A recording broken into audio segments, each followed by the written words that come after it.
EOS, the blockchain network that has been live for just over a week, is raising eyebrows for its unconventional approach to governance, again.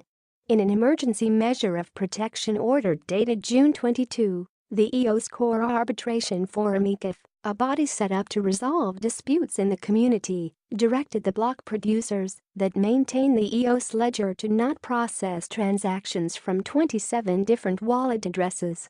The relevant text reads, "It is hereby ordered that the EOS block producers refuse to process transactions for the following accounts and keys indefinitely, until further official notice and instruction from the ECAF."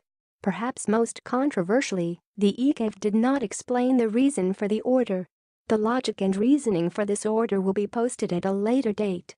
It is signed Sam Saposnik, in the capacity of ECAF Interim Emergency Arbitrator. CoinDesk reached out to Saposnik and the ECAF to confirm the document's authenticity, but did not receive a response before press time. Order outcry.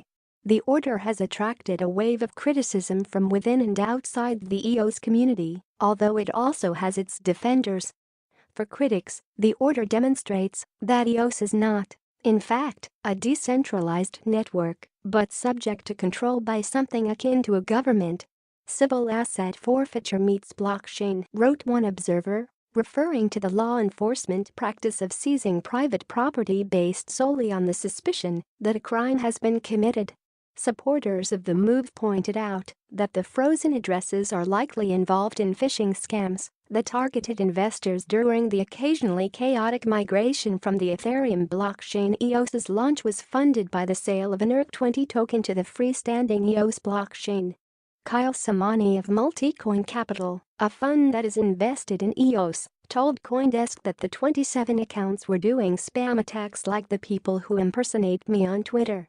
"I'm supportive of scaring the spammers out," he added. Similar attempts at theft were behind the unanimous decision by EOS's 21 block producers to lock 7 accounts implicated in the thefts on June 17, when EOS had only been live for a matter of days. Now, less than a week after those first account freezes, the number of accounts that have been censored or that the network's governance structure wants to censor is swelling. Blockchain constitution. EOS's approach to governance is new for a major blockchain project and, for now, largely untested. EOS's code was written by Block. 1, the company that also conducted the year-long ICO to fund EOS's launch. Block.one stepped back prior to the launch, however, in order to allow the community to carry it out. In a way, EOS's inception by the community, rather than a single organization, suggests a radical commitment to decentralization. Yet EOS was designed with high transaction throughput in mind, so it opted for a more efficient, but arguably less decentralized, consensus mechanism than Bitcoin's proof of work. Delegated proof of stake, as the consensus mechanism is called, gives the 21 elected block producers the responsibility to maintain the EOS blockchain, meaning they also have the power to censor transactions.